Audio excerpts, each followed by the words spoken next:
لیکن آپ نے جو آپ بالخصوص نوجوان جو ہیں وہ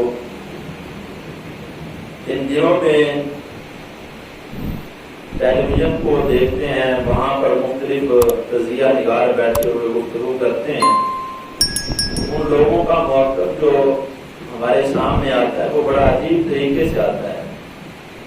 حالانکہ ہمارے علماء نے در گرانے والوں کو، عیسائیوں کے ساتھ زیادتی کرنے والوں کو سراہا نہیں ہے، انہیں یہ نہیں کہا کہ تم نے بڑا اچھا کام کیا۔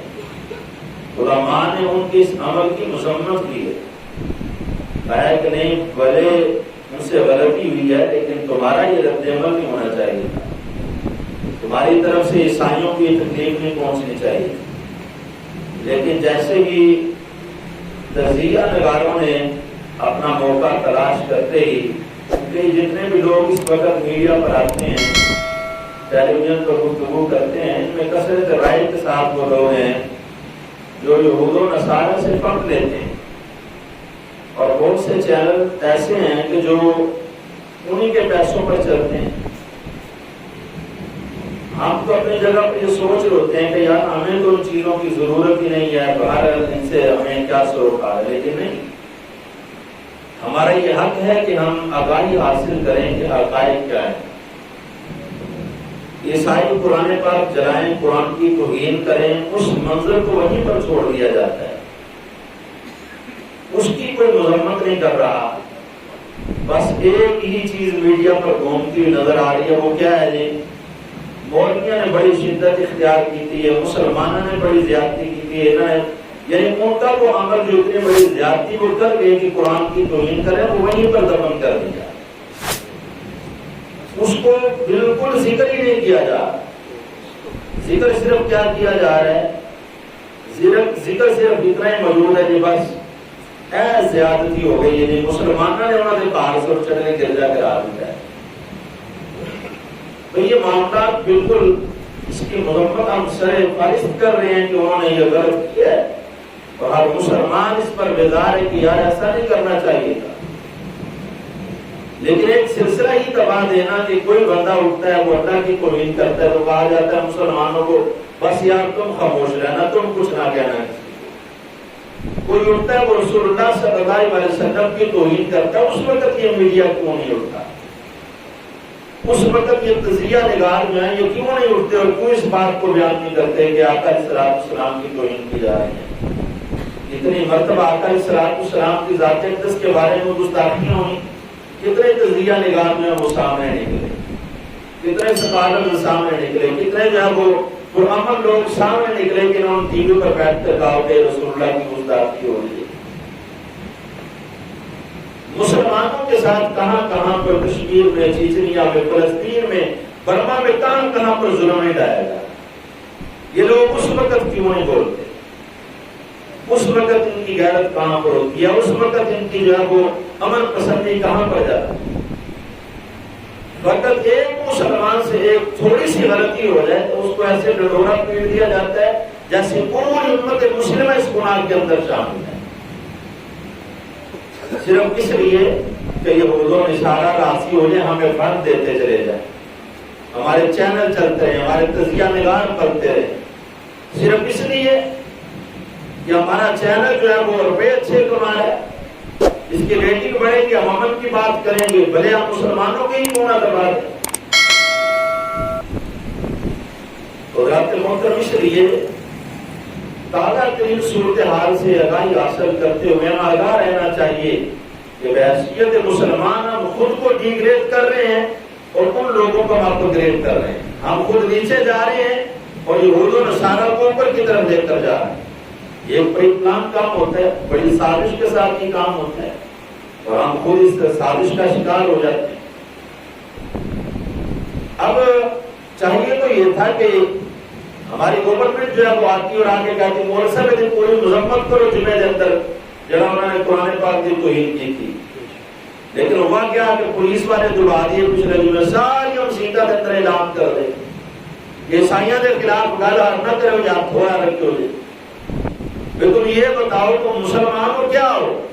اتنے عیسائی ہماری بستی میں رہتے ہیں، کوئی بتائے تو صحیح کسی کو دکھ پہنچاؤ، مسلمانوں کی طرف سے کسی کو ایذا اصلاح پہنچی ہو، مسلمان تو ہمیشہ امن کا ہی درس دیتا ہوا نظر آئے، مسلمان تو ہمیشہ امن ہی چاہتا ہوا نظر آیا، اس نے تو کبھی کسی کا گھر نہیں جلایا، ہمیشہ اسی کو ڈیگریڈ کیا گیا، اسی کو گرایا گیا، اسی کو نیچا دکھایا گیا، ہمیشہ مسلمانوں کے ہی گھروں کو جلایا گیا، اسی کی عزتوں کے ساتھ کھیلا گیا۔ کشمیر کے اندر کیا کچھ نہیں ہو رہا، کیوں آواز نہیں اٹھاتے یہ لوگ؟ کیا وہ لوگ مسلمان نہیں ہیں؟ کیا وہ پاکستان کا حصہ نہیں ہے کہ آئے دن جہاں پر بیٹیوں کی عزتوں کے ساتھ کھیلا جاتا ہے، جہاں پر سر عام نماز پڑھتے لوگوں کو گولیاں ماری جاتی ہیں، ان کی باتیں کیوں نہیں کی جاتی؟ فقط اس لیے تاکہ ہمارے چینل کا گراف نیچے نہ جائے، ہمارے چینل کی ریٹنگ کم نہ ہو جائے، بڑھنی چاہیے۔ اس لیے حضرات محترم ہمیں بحیثیت مسلمان یہ سمجھنا چاہیے کہ ان لوگوں کو جن کو ہم راضی کرنے کے لیے نکلے ہیں، جن کے بارے میں ہم سوچتے ہیں کہ شاید سارے اس کام کو یہودی راضی ہو جائے، اس کام کو عیسائی راضی ہو جائے، کافر راضی ہو جائے، یہ راضی نہیں ہونا ہے۔ اس کا فیصلہ خالق کائنات نے پہلے دن سے فرما دیا، اور وہ کیا ہے؟ وَلَن تَرْضَىٰ عَنكَ الْيَهُودَ وَلَا النَّصَارَىٰ۔ اللہ رب العزت نے یہ فیصلہ قرآن کے اندر بیان کر دیا کہ ہرگز یہود و نصارہ تم سے راضی نہیں ہو سکتے، ہرگز راضی نہیں ہو سکتے۔ یہ لفظ لن جو قرآن پاک میں جہاں پر بھی جس مقام پر بھی آتا ہے تو یہ ایک چیز کی نفی کرتے ہوئے وہاں پر ساتھ میں اس کی تصدیق بھی کر رہا ہوتا ہے، پختہ بات پر اس بات کو بیان کیا جاتا ہے، لفظ کو استعمال کیا جاتا ہے کہ ہرگز وہ تمہاری اس بات پر راضی نہیں ہو سکتے، تم ان کو راضی نہیں کر سکتے۔ ہاں ایک صورت ہے ان کو راضی کرنے، وہ کیا ہے؟ حتی تتبع ملتہم۔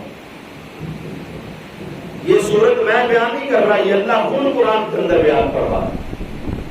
فرمایا ہاں یہودی اور عیسائی تم پر ایک صورت میں راضی ہو سکتے ہیں کہ تم ان کے دین کو اپنا لو۔ اور آج جتنی صورتحال سے مسلمان گزر رہے ہیں، ہمارے اٹھنے بیٹھنے کا طریقہ، چلنے پھرنے کا طریقہ، لوگوں میں بات کرنے کا طریقہ، ہم سارے کا سارا وہی یہود و نصارہ والا کفار والا اپنا لیں۔ ہمارے سونے کی ترتیبیں بدل چکی ہیں، مسجد میں آنے کا رنگ بدل چکا ہے، کپڑے پہننے کا ڈھنگ بدل چکا ہے، ہماری سوچ بدل چکی ہے۔ ہم لوگ جب بھی بات کرتے ہیں تو ہمیشہ جو ہے وہ یورپ کی ہی بات کیوں کرتے ہیں؟ ہمیں سوچ یہ دی جا رہی ہے وہ بڑے اچھے لوگ ہیں، ہم ہی کچھ نہیں کر پا رہے۔ ہمارے اندر اچھائی آئے گی کب؟ جب ہم خود اچھائی پیدا کرنے کی کوشش کریں۔ اللہ رب العزت کیا بیان کر رہے ہیں؟ خالق کائنات فرما رہے تم ان کو ہرگز راضی نہیں کر سکتے۔ تم نے ان کے کپڑے پہن کر دیکھے، ان کے مطابق پینٹ کوٹ پہن کر دیکھا، ٹائیاں لگا کر دیکھا، تم نے ان کی بولی بول کر دیکھا، تم نے ان کے کھانے پینے کے طریقے کو اپنا کر دیکھا، ان کے اٹھنے بیٹھنے کے طریقے کو اپنا کر دیکھا، لیکن آج بھی یہ تم پر راضی نہیں۔ آج بھی جب بات کرتے ہیں تو ہمیشہ تمہارے مخالف ہوتے ہیں۔ آج بھی یہود و نصارہ کفار جب کوئی پرانی کرتے ہیں تو مسلمانوں کے خلاف کرتے ہیں، کیوں؟ وہ اپنے مشن کے اندر لگے ہوئے کہ ہمیں مسلمانوں کو گرانا کیسے، ان کو زیر کیسے کرنا ہے، ان کے دل سے اسلام کا جذبہ مٹانا کیسے۔ آئے دن کوئی نہ کوئی نیا طریقہ کار اختیار کرتے ہیں اور ہمارے سامنے ہوتا ہے، لیکن ہم ایک ہی بات کرتے نہیں کہ بس یہ کسی نے کچھ نہیں کہنا۔ یہ کسی کو کچھ نہ کہنے والی بات ہے، یہ میرے اور آپ کے ذہن میں کہاں سے ابھرتی ہے؟ یہاں میں یہی لوگ سکھاتے ہیں جو ٹیلی ویژن پر بیٹھ کر عمل کی بات کرتے ہیں، جن کو یہ نہیں پتا ہمارے قرآن کا سلوک کیا ہے، پیارے محبوب کے فرمان کا سلوک کیا ہے۔ اللہ رب العزت پہلے سے فیصلہ فرما رہے ہیں کہ ہم ان کو راضی نہیں کر سکتے، لیکن ہم دن رات ان کو راضی کرنے کی کوشش کر رہے ہیں۔ ہم دن رات اسی کوشش میں ہیں کہ کسی طرح سے یہود و نصارہ ہم پر راضی ہو جائے، اسی طریقے سے جو ہے وہ ہم پر خوش ہو اور ہم پر پیسہ لٹانا شروع کر دیں، اور ان منتوں کی طرح جب سے پاکستان بنا بھیک مانگتے ہوئے تم نظر آتے، نہ تم نے در خدا کا پتہ ڈھونڈا، نہ در مصطفیٰ کا پتہ ڈھونڈا۔ اگر تم در خدا پر آ جاتے، در مصطفیٰ پر آ جاتے، یہاں پر آ کر بھیک مانگتے تو کچھ نہ کچھ خیرات ضرور مل جاتی، وہاں سے کچھ ملے نہ ملے، یہاں سے خالی نہ یہاں سے تو غیر بھی مانگے تو ان کو بھی عطا کیا جاتا ہے، لیکن ہم نے اسلام کے طریقے کو چھوڑا، یہود نصارہ کے طریقے کو اپنانا شروع کر دیا۔ ہم نے سمجھا شاید اس کے اندر کامیابی ہے، شاید یہاں پر ہمارے لیے بہتری ہے، جبکہ ایسا نہیں۔